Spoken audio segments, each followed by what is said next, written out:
Alors bonjour à tous. Aujourd'hui nous continuons notre lecture du catéchisme de l'Église catholique au travers du compendium et nous en sommes rendus à la question numéro 162 qui est la suivante. Où subsiste l'unique Église du Christ? Eh bien comme société constituée et organisée dans le monde, l'unique Église du Christ subsiste dans l'Église catholique, gouvernée par le successeur de Pierre et par les évêques en communion avec lui.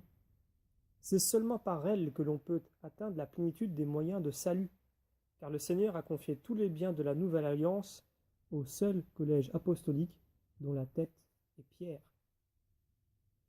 Alors pour étayer ce propos, prenons le paragraphe 816 du catéchisme qui nous dit ceci.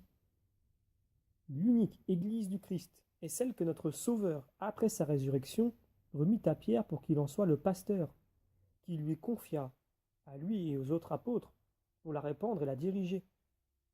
Cette Église, comme société, est constituée et organisée dans le monde, et réalisée dans l'Église catholique, gouvernée par le successeur de Pierre et les évêques qui sont en communion avec lui.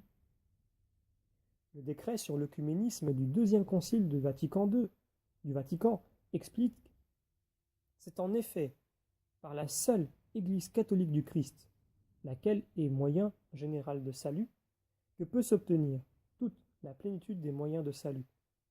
Car c'est au seul collège apostolique, dont Pierre est le chef, que le Seigneur confia, selon notre foi, toutes les richesses de la nouvelle alliance, afin de constituer sur la terre un seul corps du Christ, auquel il faut que soient pleinement incorporés tous ceux qui, d'une certaine façon, appartiennent déjà au peuple de Dieu.